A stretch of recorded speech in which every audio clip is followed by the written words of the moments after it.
반갑습니다.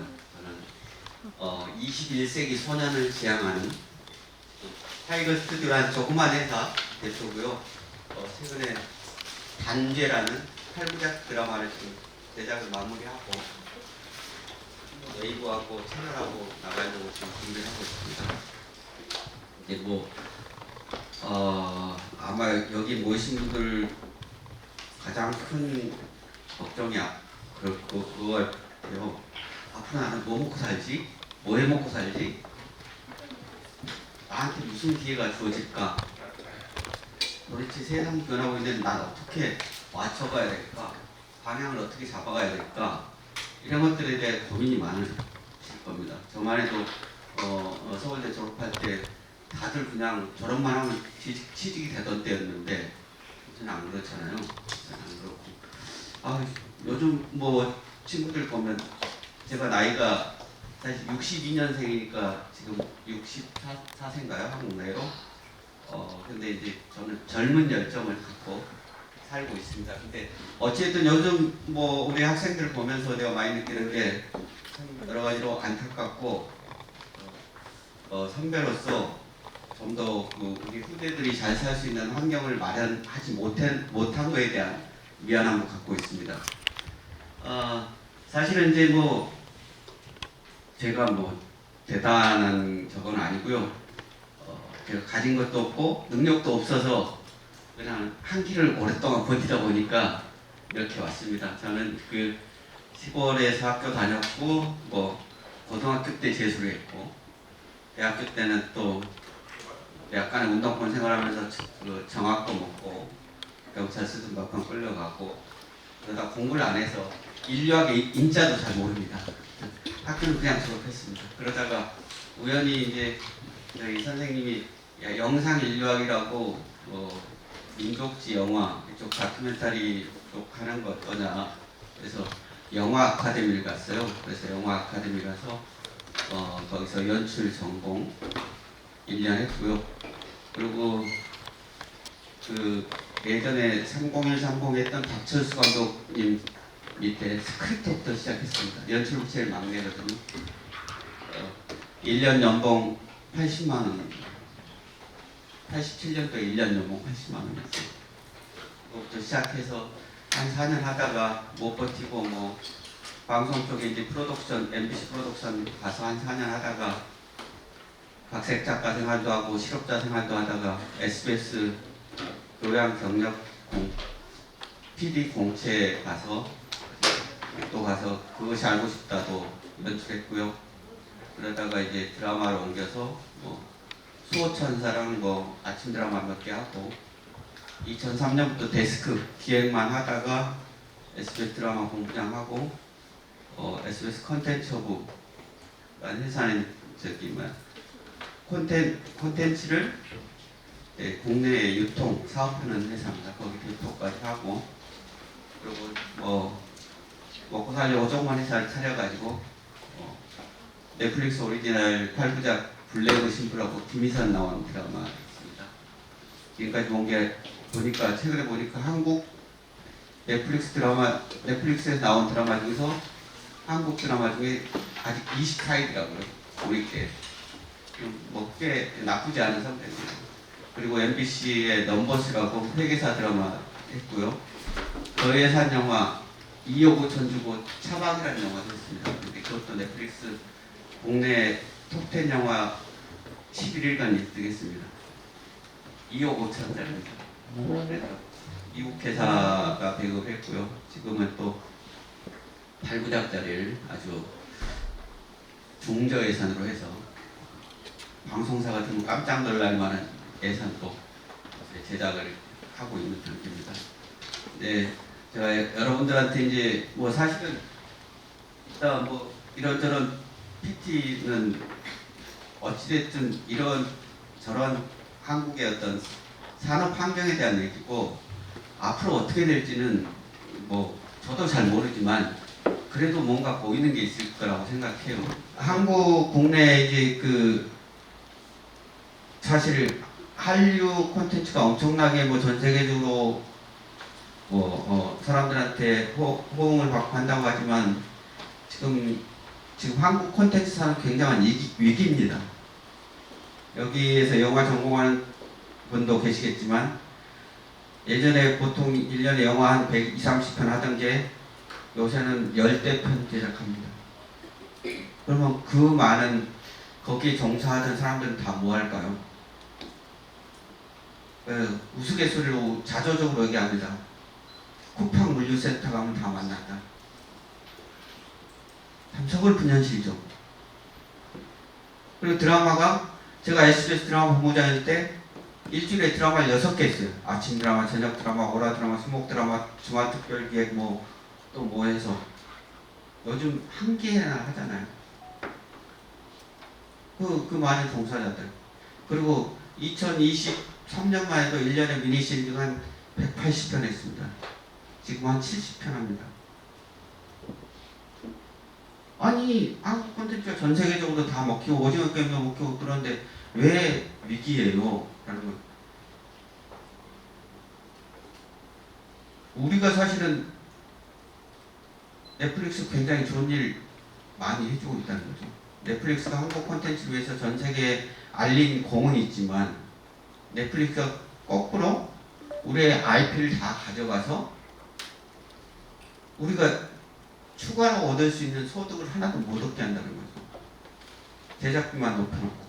그게 뭐냐면 IP의 중요성을 단적으로 보여주는 예를 하나 말씀드릴게요. 요새 넷플릭스에 제작하면 모든 IP를 다 가져갑니다. 음악, 그 속에 들어오는 음악까지 다 가져가요. 근데 여러분 별에서 온 그대 아시죠? 드라마. 그게 13년 전인가 만들어졌습니다. 근데 그 IP를 제작사가 갖고 있어요. 모 제작사가. 근데 그 제작사가 작년에 1년에 그 13년 전에 콘텐츠로 10억을 벌었어요. 근데 그 제작사가 IP가 없다면 어때요? IP 있는 회사가 그 10억을 가져갔겠죠. 방송사가 가져가든 넷플릭스가 가져가든 누가 가져가든. 넷플릭스가 처음 시작할 때는 드라마 만들면 IP 다 가져가면서 마진을 한 20, 제작비 20%까지 줬어요. 근데 어때요? 요새 자리 잡고 나니까 5%에서 7% 줍니다. 그럼 어떻게 돼요? IP 다 가져가고. 우리는 5%에서 7%라는 마진은 결국 경상비, 인건비밖에 안 되는 거예요. 작품 하나 기획하고 뭐 개발하는데 3년, 4년 걸리는데 그러니까 돈이 우리가 이익이 많이 생겨야 다시 재투자하면서 뭔가 이 산업이 활성화되는데 우리가 돈이 없게 되는 거죠. 방송사는 방송사대로 광고가 계속 빠지니까 돈이 없고 그리고 제작비가 너무 올라가니까 돈이 없게 되는 거죠. 못 맞추는 거죠.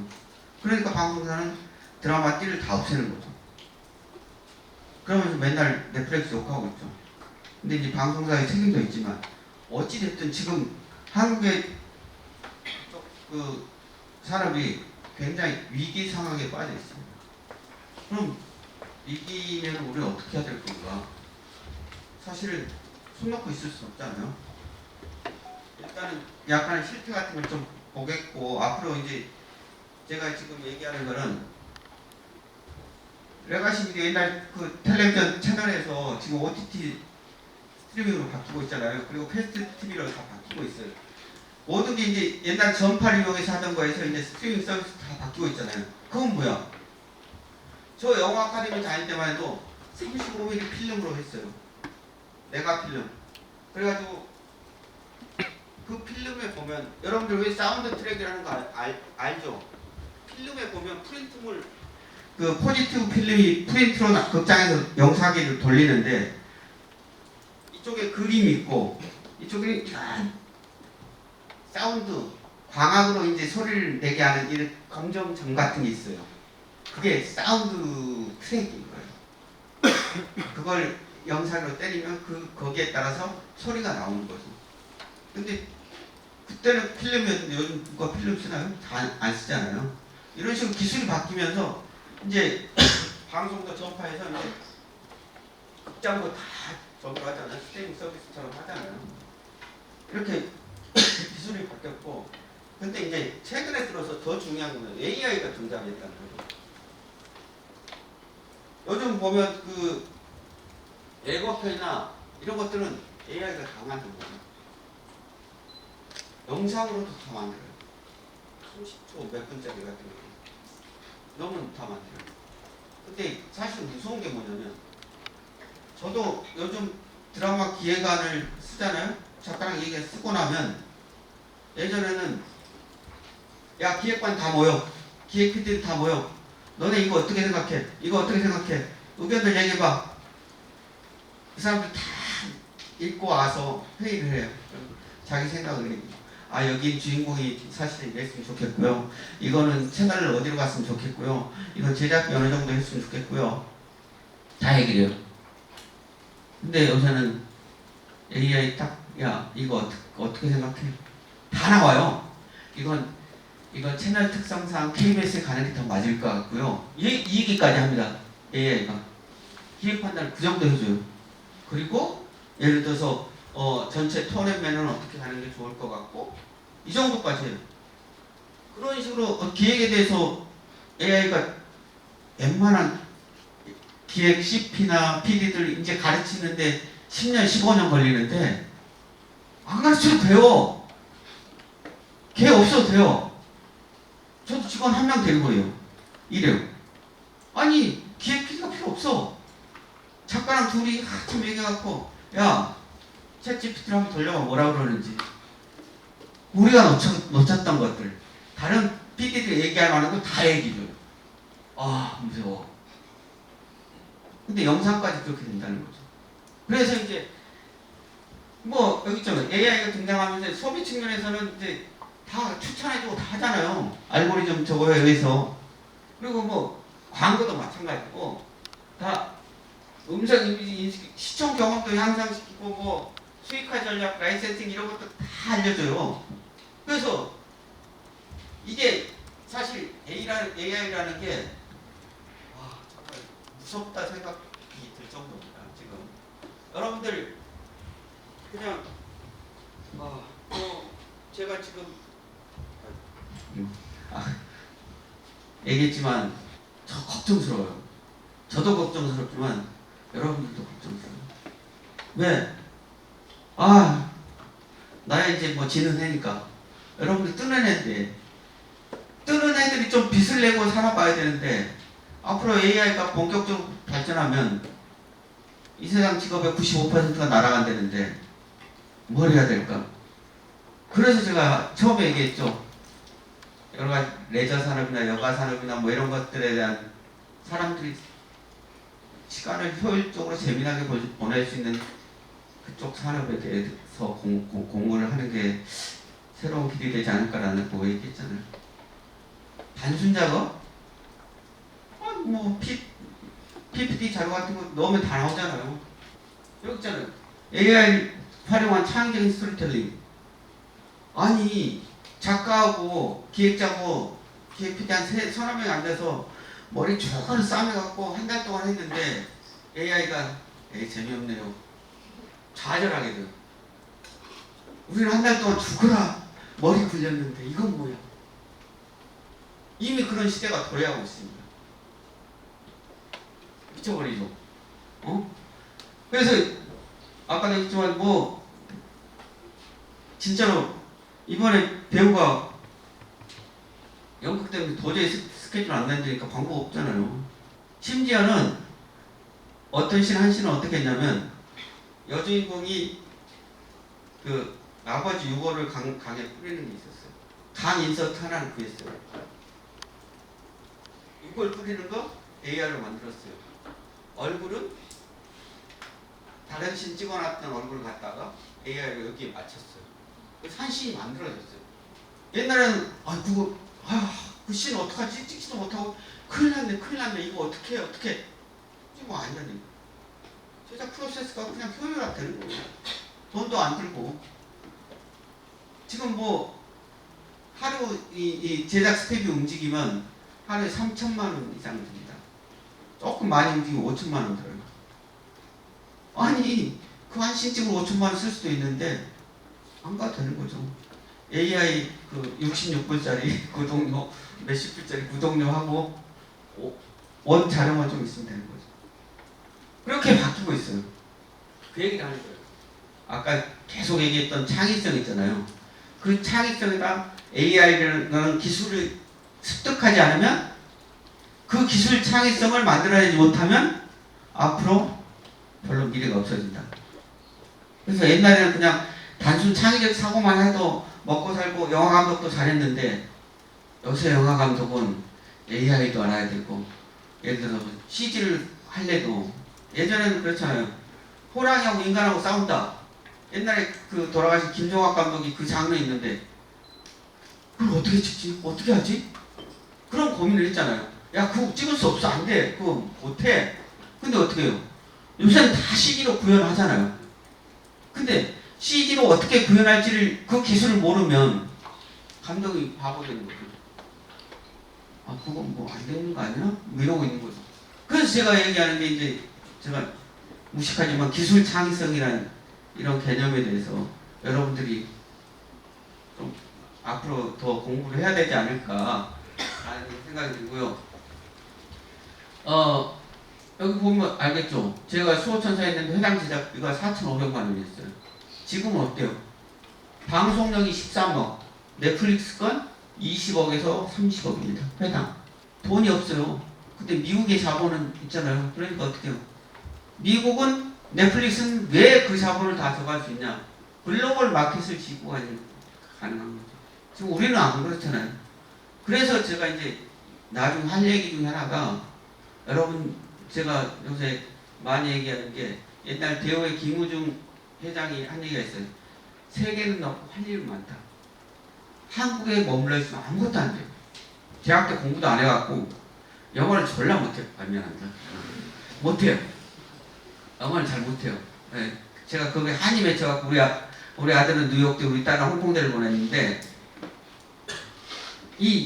지금도 내가 영어만 좀 잘했으면 전 세계 제작자가 됐을 텐데 후회가 많이 생겨요. 아마 AI가 돼도 가능하면 영어는 많이 공부하세요. 그러면 자신감 있게 글로벌 마켓에 나갈 수 있고 글로벌 마켓을 개척할 수 있습니다. 진짜 그렇게 했을 때 여러분 어떻게 돼요? 여러분들이 취할 수 있는 돈의 단위가 다릅니다. 한국에서 기껏 연봉 1억 5천 이런 글로벌 마켓 딱 진입되는 순간 어떻게 해요? 3억 4억. 지금 넷플릭스에 아는 후배 CP가 있어요. 치 프로듀서라고 CP급 있어요. 지금 MBC 방송사 사장이 연봉이 한 2억 2, 3천 될 겁니다. 근데 넷플릭스의 CP 드라마 몇 개 관리하는 CP가 치 프로듀서가 1년 연봉이 얼마인지 아세요? 얼마일 것 같아요? 여러분 돈이 제일 중요하잖아요. 요즘 다들 관심이 돈 때문에 좋잖아요. 5억이에요. 5억. MBC 방송사 사장의 따블이에요. 그래서 요즘 어때요? 지상파 방송사에 인재들이 별로 안 옵니다. 돈도 안 되고 뭐 재미도 없고 그 넷플릭스도 찾아가고 이제 해외 요새 유학 갔다 온 친구들이 많고 그래서 글로벌 마켓에 많이 가요. 그러면 저 아는 선배 PD의 아들은 정말로 몇천억 부자가 됐어요. 아이디어 하나로. 골드만삭스 다니다가 본인이 창업해서 몇천억 부자가 됐어요. 그래서 사실은 이제 한국 드라마가 그동안 돈 적게 하다가 시장이 조금 넓어지니까 배우들도 내 수익 나 더 줘 뭐 하면서 요구하니까 제작비 올라가잖아요. 그러면서 처음에는 4대 천왕해가지고 권상우 얘네들이 그 일본에서 먹혔잖아요. 거기서 돈 많이 들어왔어요. 근데 이명박 대통령이 독도 가면서 그거 다 끊겨버렸어요. 일본 시장이 죽어버렸어요. 그 다음에 온 게 어때요? 중국에서 돈이 들어왔어요. 그래갖고 저희도 별그대도 있고 뭐도 있고 런닝맨으로 SBS가 1년에 한 70억씩 벌었어요. 중국 런닝맨으로. IP는 한국 거에 한국 스터디 가서 만드는 거죠. 그래서 수익을 나눴죠. 그 런닝맨은 베트남판도 있고 태국판도 있고 다 있습니다. 다 있어요. 그러니까 원천 IP를 만들어내고 갖는다는 게 그렇게 중요한 거죠. 그 다음에 중국이 한한령을 딱 끊기니까 어떻게 돼요? 그렇잖아요. 죽으라는 법은 없다고. 또 이제 넷플릭스나 이런 데 돈 갖고 들어왔죠. 그래서 잘 왔어요. 근데 지금은 약간 한계가 온 것 같아요. 넷플릭스 하면 누가 들어오지? 누가 돈을 갖고 오지? 걱정스러워요. 한한령 풀린다고? 중국 예전 같지 않아요. 왜?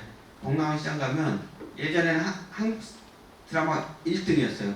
그리고 중저가로는 태국 작품이었어요. 그 다음에 이제 중국 작품이 좀 화려했는데 요즘은 중국 작품이 태국 작품을 눌렀어요. 한국 작품 잘 안 팔립니다. 왜 안 팔리냐? 퀄리티보다 너무 비싸요. 비싸서 안 팔려요.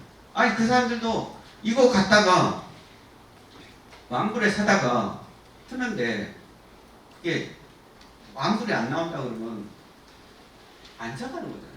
근데 기본적으로 광고 규모나 이런 것도 확 떨어져요. 예를 들어서 필리핀 같은 데는 미니 회당 500불 청구를 해요. 그러니까 이런 식으로 이제 돈이 이제 막히게 되면서 이제 또 동남아는 중국의 그 상권이 학교들의 상권이 굉장히 큽니다. 그들이 다 해먹어요. 그러다 보니까 예전처럼 한국에 많은 투자를 하고 돈을 끌어오거나 그러지는 못할 것 같아요. 그래서 걱정입니다, 사실은. 빨리 답변을 뭐 보시면 알겠고.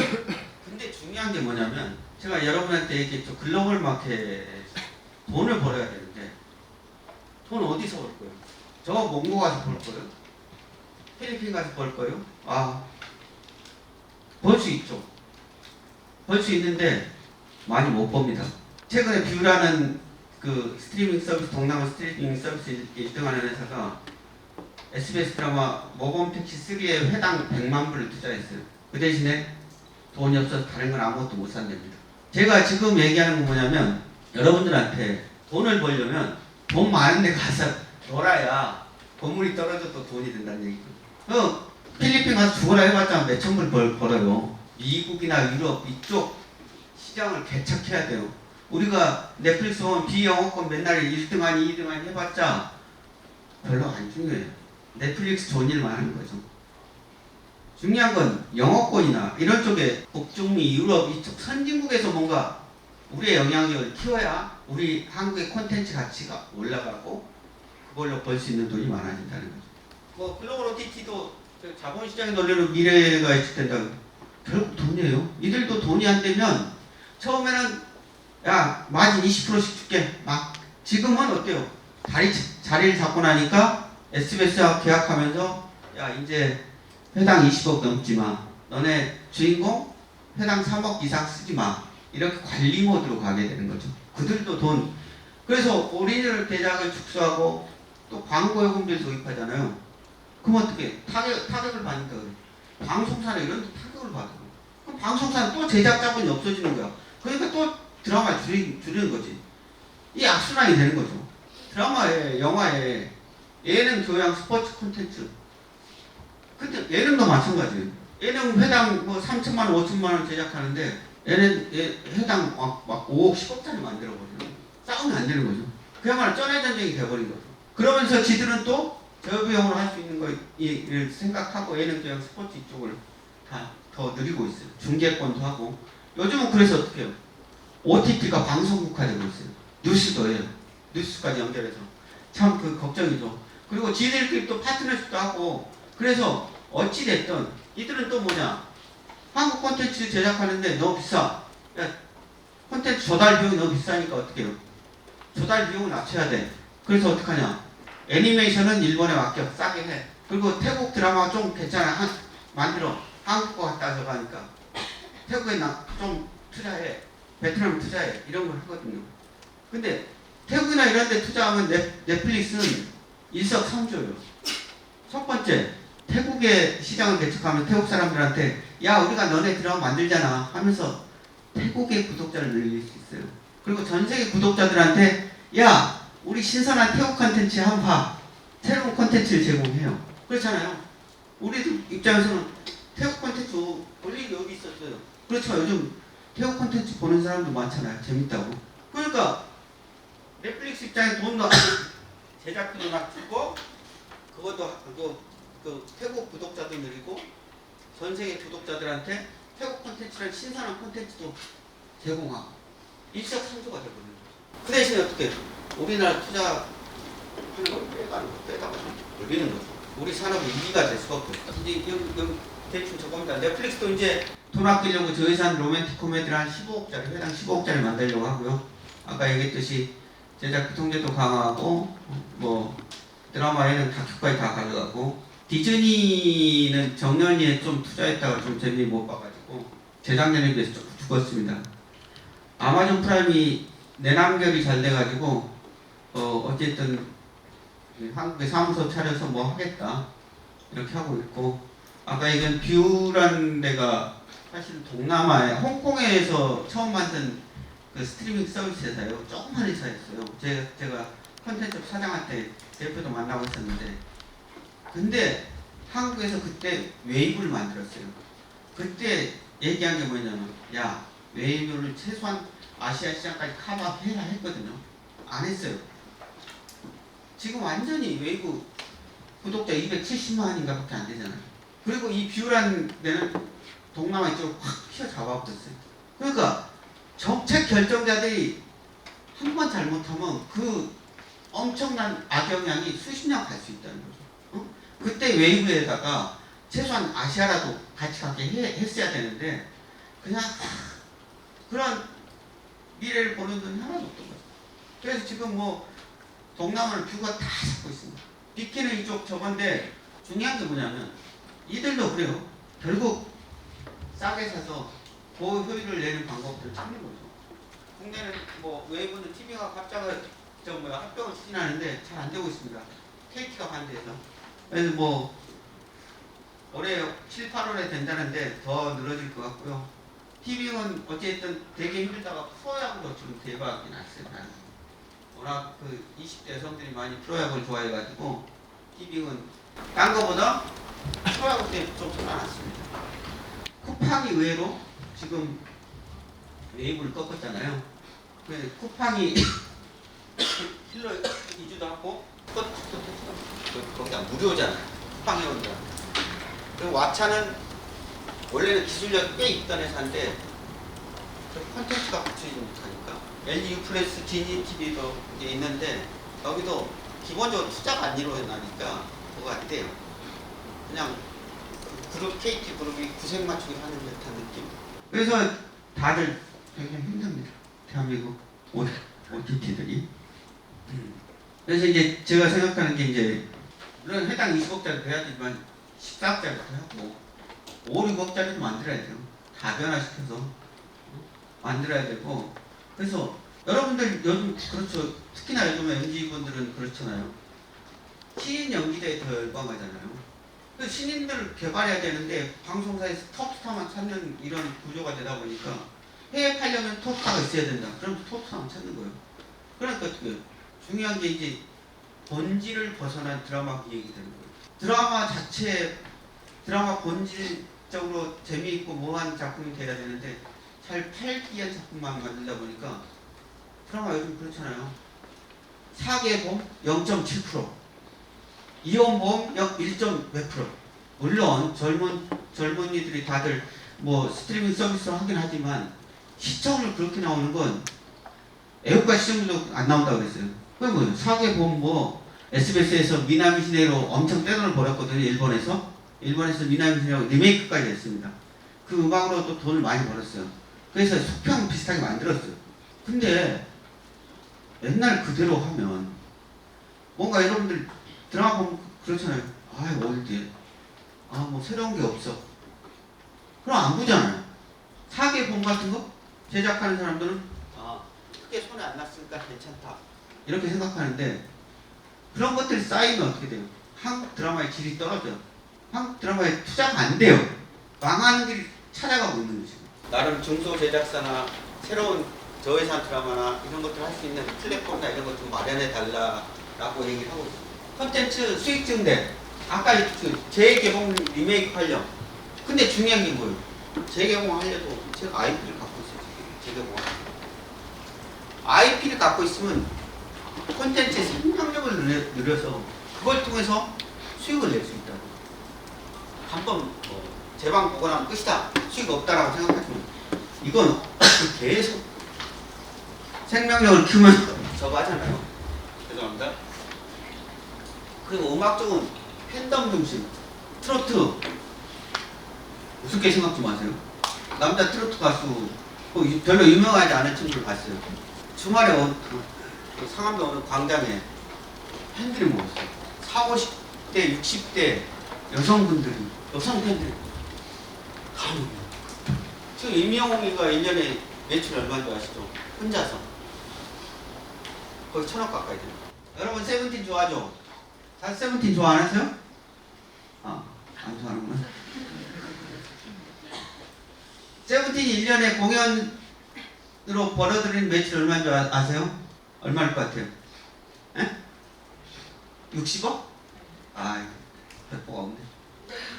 아이, 선생님 왜 그러세요? 너무 무시하지 마세요. 세븐틴이 1년에 공연으로 벌어들이는 매출이 1조 가까이 됩니다. 전 세계 공연 매출 한 순위로 한 9위 정도 된다고 그랬어요. 재작년에 9천억이었어요. 재작년에. 그만큼 이게 아까 얘기했죠. 아이디어나 뭐나 이런 것들 이게 가치라는 게 사실 이거 만들면 이거 뽑아내고 이거 케이스 만들고 용기 만들고 이거 포장하고 뭐 마케팅하고 하는 비용은 뻔하잖아요. 여기서 나왔으면 매출이 뻔하잖아요. 근데 어떻게 해요? 콘텐츠는 잘만 뻥튀기 하면 수백 건이 벌 수가 있어요. 그래서 노래 한 곡 성공하고 그냥 평생 니나노 하는 사람도 있다니까. 그래서 얘기했지만 선진국 개척해라. 돈 있는 데를 파야지. 어디 가난한 동네가 세심히 해봤자 돈이 안 나오는데 뭐 할 거예요. 결론입니다. 아까 얘기했죠. AI와 인간 창작자의 협업, 기술 기반 창의성. 기술 기반 창의성, 저는 기술 창의성이라고 생각하는데 그거하고 근데 지금 우리가 못하는 게 뭐냐면 제가 여러분들한테 영어 열심히 하고 뭐 하라고 했죠. 우리가 글로벌 마켓을 가려면 그들하고 일을 해야 돼.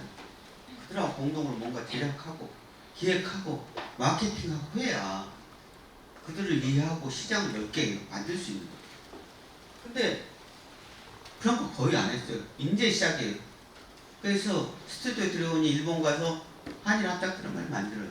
저도 사실 몇 년에 태국 가서 제가 뱀뱀이랑 친하거든요. 그래서 뱀뱀하고 그 나띠 데리고 영화를 하나 만들까 생각했어요.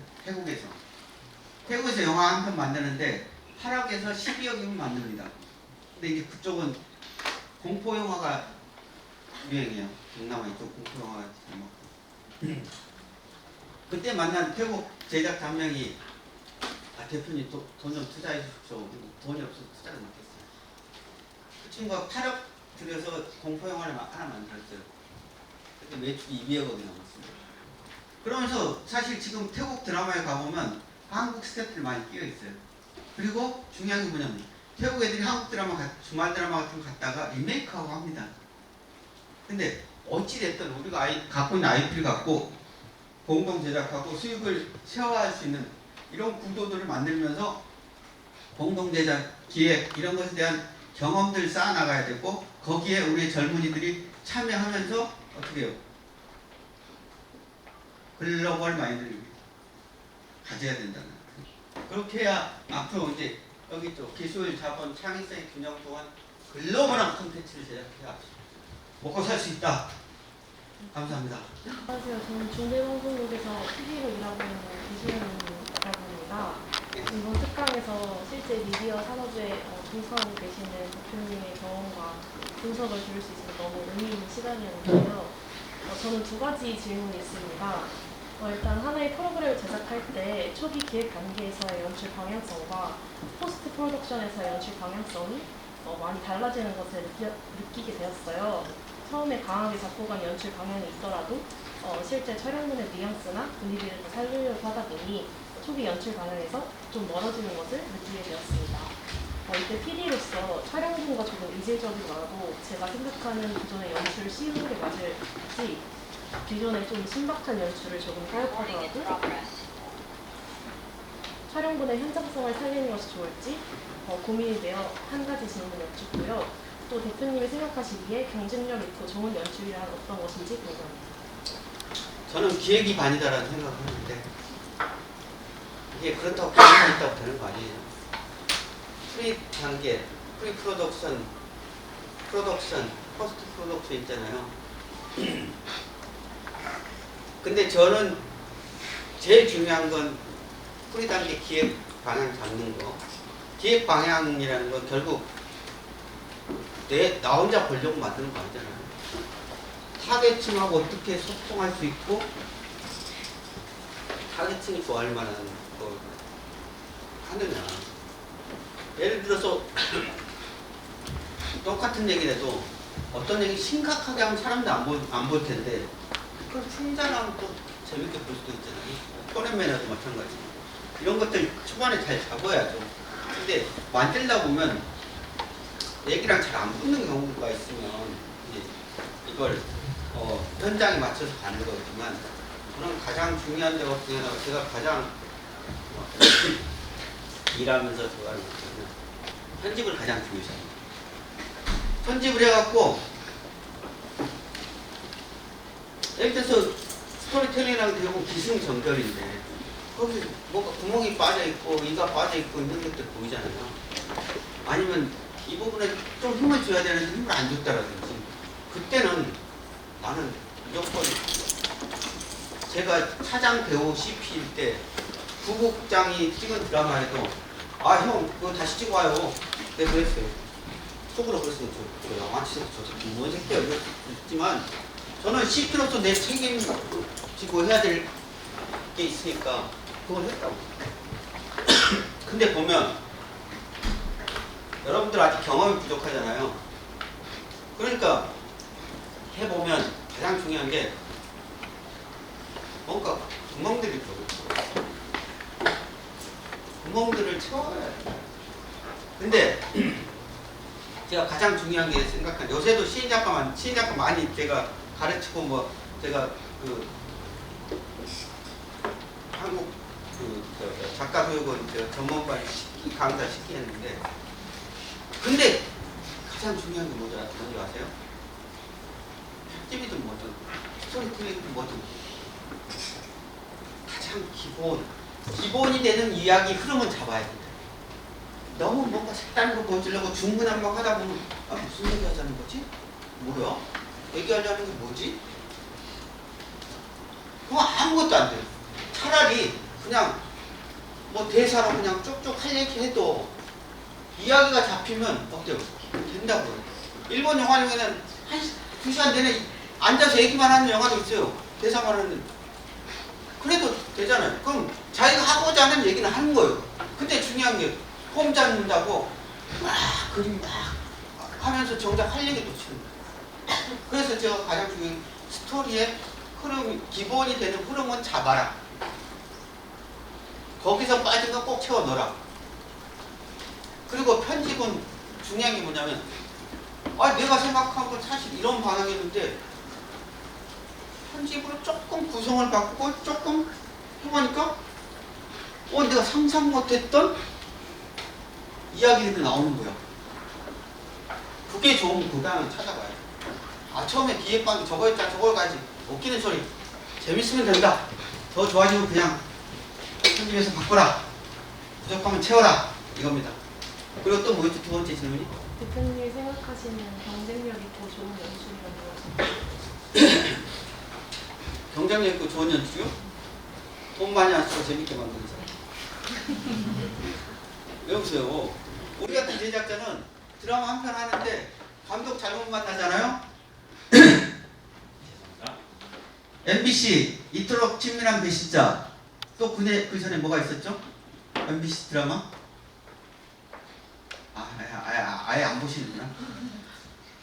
근데 그런 작품은 신인 감독 입봉시킨다고, 입봉 아니죠, 데뷔시킨다고 해가지고 그들한테 맡겨놨어요. 그래 놓으니까 한 예를 들어서 12부작 찍는데 한 100일 정도 찍어야 되는데 150이 찍었어요. MBC가 한 50억 적자가 났습니다. 사장이 왜 좋아하겠어요? 좋아할 이유가 없죠. 패 죽이고 싶지.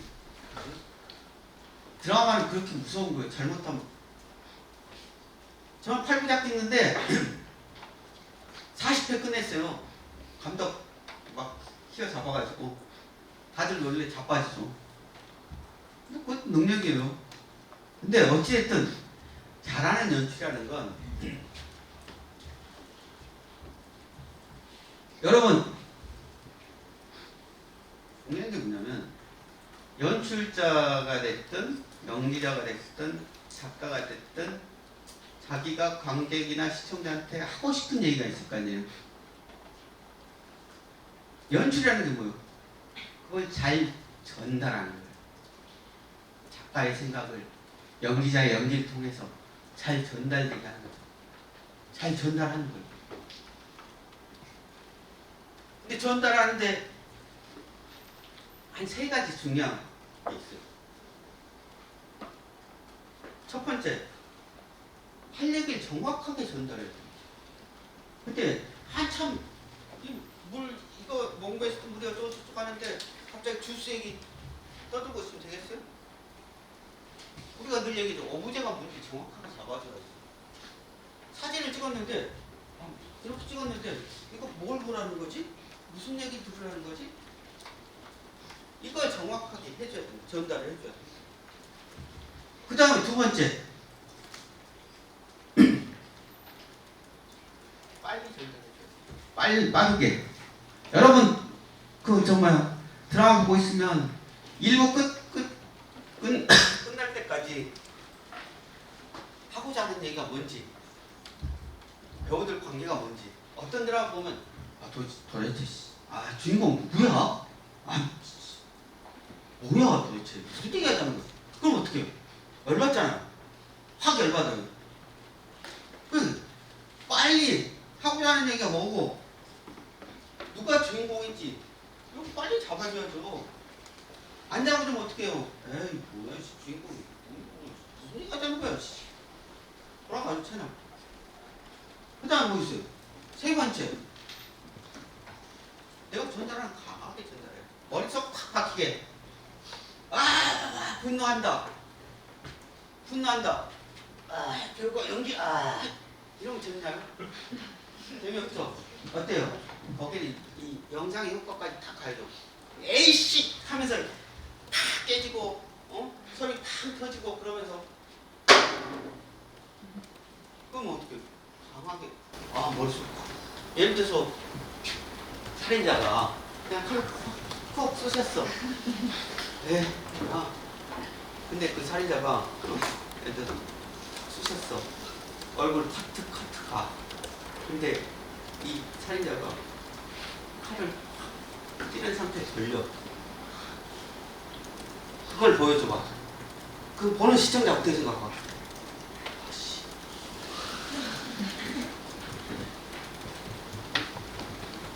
그 전달이 어떻게 잘 전달하는지 옛날에 간단하게 예를 들자면 옛날 천국의 계단이 있었어요. 김태희가 빰 맞는 게 있었어요. 에? 그게 화제가 됐어요. 근데 김태희 한 번 딱 때렸어. 맞았나 보다. 2번 때렸어. 때리네. 3번 때렸어. 그 정도 됐을 거예요. 5, 6번 때리는 거 뭐야? 보는 사람의 반응이 달라지는 거예요. 그럼 바로 이 맞는 사람과 때리는 사람의 어떤 관계나 이런 것들이 정확하게 사람들한테 머릿속에 팍 박히는 거예요.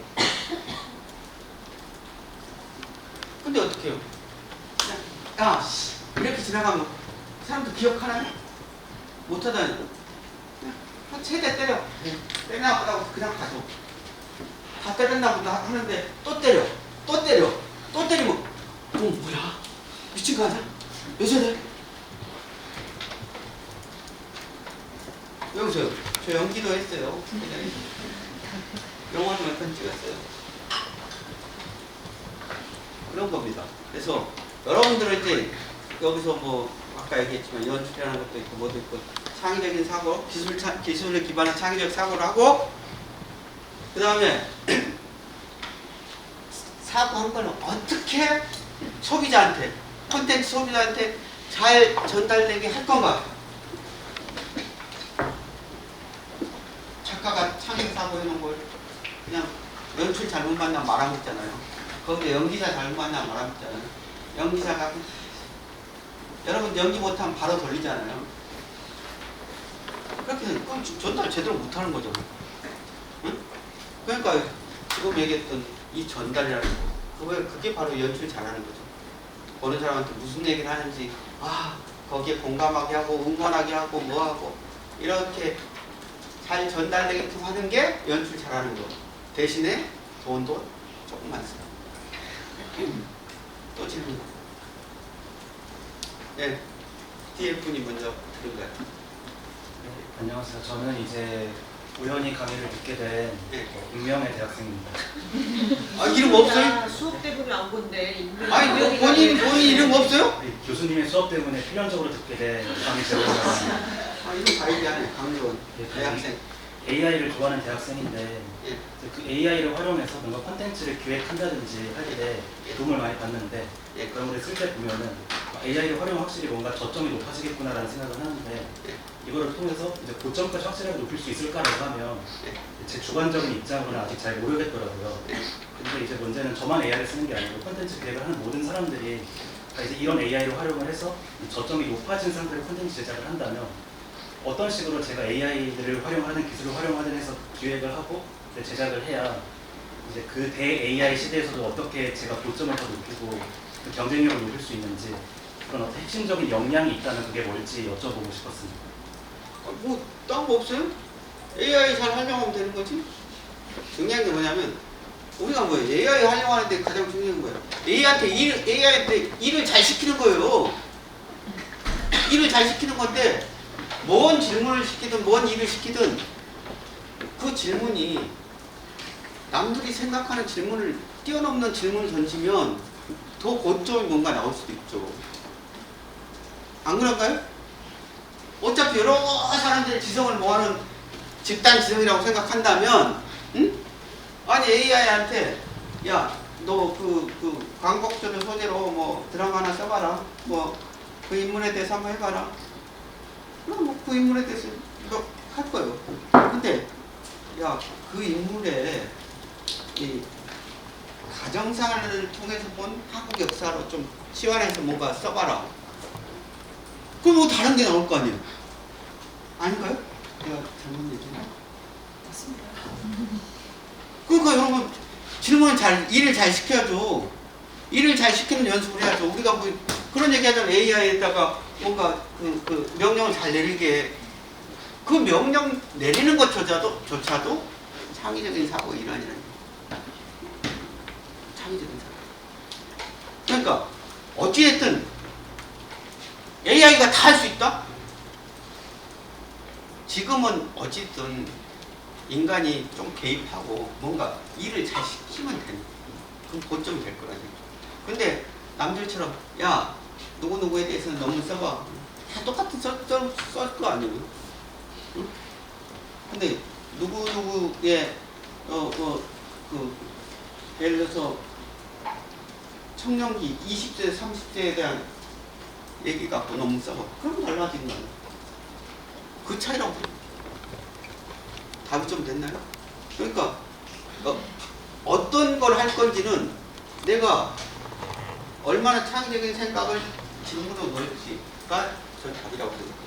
명령을 잘 내리는 그 앞에 거. 저도 강연 너무 잘 들었고요. 예. 대표님께서 네. 인류학과 그리고 영상 인류학 공부하셨다고 하셨는데 당연히 콘텐츠가 인간에 대한 얘기니까 연관성이 있을 거라고 생각이 드는데 구체적으로 그런 학술적인 기반이 어떻게 실무에 있어서 연결이 되는지도 궁금하고요. 그리고 또 그런 기반이 되는 인류학과랑 또 미래 AI 기술 중에 어떤 측면을 좀 집중적으로 공부하는 게 추후 콘텐츠 제작에 있어서 도움이 될지 궁금합니다. 저는 인력은 잘 모릅니다. 인력은 잘 모르고 아는 게 문화상대주의하고 현장 조사 방법론하고 또 하나 모르죠. 네. 근데 이제 중요한 건 뭐냐면 저는 저 스스로 굉장히 제 인생을 돌아볼 때 나름 잘 살았다고 생각하고 내 할 일 하면서 돈도 좀 제가 SBS 콘텐츠부 대표할 때만 해도 연봉 한 3억 3천 받았으니까 뭐 돈도 벌고 뭐 잘했죠. 지금 돈 없지만. 근데 중요한 게 그거라고 생각해요. 제가 이제 몇 가지 제가 갖고 있는 조건이 있습니다. 딴 건 뭐냐면 요새 제가 많이 얘기하는 게 요새 젊은 애들한테 가장 많이 공감 능력을 키워라. 공감 능력. 서울법대 애들이 욕 바가지를 먹잖아요. 안 되는 이유가 뭐야? 지 잘났다고 남들에 대한 배려나 이런 공감 능력이 하나도 없어서 그런 거예요. 난 그렇다고 생각해. 그래서 이 공감 능력을 키우는 여러 가지 경험이나 체험들을 많이 해라. 저 얘기했잖아요. 저 시골에서 자라갖고 제가 옛날 재래식 화장실 이것도 다 퍼내기도 하고 농사도 지어봤고 고등학교 때 1년 제수도 해봤고 뭐 중퇴도 해봤고 고등학교 몇 군데 떨어져서 맞고 뭐 안 해본 거 없죠. 달동네 7년간 자취도 해봤고 그 한 달에 뭐 라면 한 박스씩 먹어도 받고 뭐 500원짜리 회닭 사다가 먹어도 받고 다 해봤어요. 그리고 뭐 운동부 생활도 하면서 그래서 제 나름 생각하는 거는 제 나름 제가 하고 싶었던 거는 휴머니즘의 가치를 가진 콘텐츠를 만들고 싶은 마음이 있었어요. 근데 이제 뭐 시청률이나 이런 것들 때문에 많이 적어있지만 그 대신에 제가 하고 싶은 건 뭐냐면 제 후배들한테 좋은 사관학 환경을 만들어주고 싶고 좋은 사람들 많이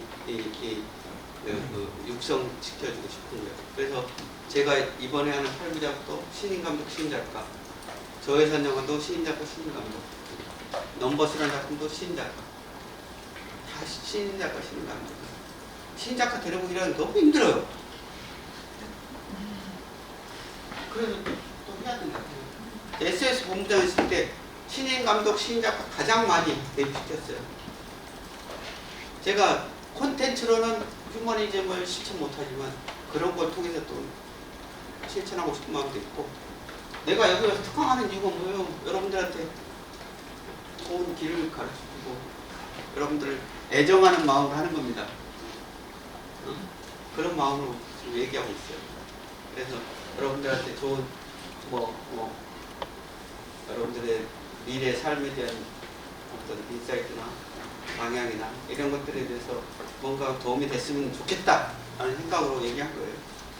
마지막 질문 하나 네, 하시죠. 스튜디오 타이거가 웹툰 제작에 투자를 하고 있는 아니에요. 사실 저 타이거 스튜디오는 저희가 먼저 지었는데 나중에 스튜디오 타이거를 했더라고요. 근데 또 이제 우리가 상표권 등록을 다 해놨기 때문에 사실은 좀 혼낼 수도 있지만 놔두고 있습니다. 전 상표권 등록을 47까지만 해놨어요. 그래서 비슷한 거 쓰면 안 되는데 그래 너도 먹고 살아라 하고 놔두고 있고요. 그리고 저희도 웹툰도 했어요. 그래갖고 네이버 베스트도 도전까지 갔었는데 거기 한 600만인가 700만 뷰 나왔는데 약간 문제가 있어서 중단되어 버렸는데 연하는 별로라고 칩은 나옵니다. 어쨌든 중단됐고 사실 일본의 가독과 출판사가 같이 사업도 하자고 그랬었는데 문제가 좀 있어갖고 중단됐어요. 그래서 웹툰도 했고요. 웹소설도 해봤고 다 해봤습니다. 안 해본 거 없습니다. 그러니까 다큐멘터리도 해봤고 뭐 해봤지만 사실 그거에 가장 그 바탕이 되는 건 뭐라고요? 스토리텔링. 그러니까 그냥 사람들 탐구하고 하는 거 그냥 메모만 보고 그냥 왔다 갔다 하는 보다는 같이 살아보고 같이 얘기 들어보고 밤새 얘기 들어보면 파란만장한 다 삶을 갖고 있어요. 다 파란만장한 삶을 있어요. 그런 거 잘 끄집어내면 다 스토리가 됩니다. 그렇잖아요. 우리 엄마 얘기 다 스토리가 돼요. 내 친구와 얘기 다 스토리가 돼요. 단지 그걸 좀 끄집어내는 걸 좀 듣고서 이걸 좀 체력하고 뭐 하는 노력 이런 것들 하면 여러분 주변에 친구들도 있을 테고 뭐도 있을 텐데 다들 요새 어렵잖아요. 어렵고 그런데 그런 것들은 이제 뭐 제가 생각할 때는 이제 그런 건 있어요. 이제 저도 사람들 뭐 시집 싸움 많이 꺾고 해봤지만 가장 제가 뽑을 때 두 가지를 봤죠. 첫째는 애티튜드, 두 번째는 열정. 지금 당장 실력이 좀 못해도 그 두 가지가 제대로면 앞으로 성장 가능성이 있고 잘할 거다. 도망 안 가고. 우리 딸도 벌써 내자랑 같은 우리 딸이 홍콩대를 7학기 만에 중요한 건 그리고 여러분한테 얘기하고 싶어요. 여러분 다 먹고 사는 거 크게 지장 없잖아요. 단순 먹고 사는 거. 물론 지장 있는 사람 몇몇 있을 수도 있지만 이제 앞으로 또 전 뭐 세계 우리나라뿐만 아니라 전 세계가 다 뭐 기본소득 부분에 대해서 새로운 뭐가 있을 거라고 난 생각해요. 우리나라뿐만 아니고. 그럼 어떡해요? 대신에 여러분이 하고 싶은 걸 하면서 재미나게 인생을 살아야죠. 돈도 벌고. 근데 그러기 위해서는 열정도 있고 열심히 노력하지 않으면 안 된다. 근데 요즘 우리 아들도 그렇고 딸도 그렇고 사람들하고 잘 안 어울려. 사람들하고 많이 어울리세요. 저는 제가 많은 여러 가지 뭐 아이디어나 이런 것들 사람들과 대화를 통해 얘기하다 보면 많이 얻어요. 그 사람들 많이 만나면 그 사람들의 삶을 지켜보면서 많이 아이디어를 얻거든요. 그러니까 조금 거기 있는 사람 다 나의 경쟁자라고 생각하지 말고 나의 조력자다. 조력자가 될 수 있는 사람이라고 생각해보세요. 그럼 훨씬 시너지가 났을 때와 더 큰 일이 될 수 있어요. 이제 없죠? 다들 30분 오바해서. 했습니다만 7시 30분이기 때문에. 네, 네. 혹시 또 궁금한 거 있으면 우리 성교님한테 남기시면 제가 답변해 드릴게요. 수고들 하셨습니다.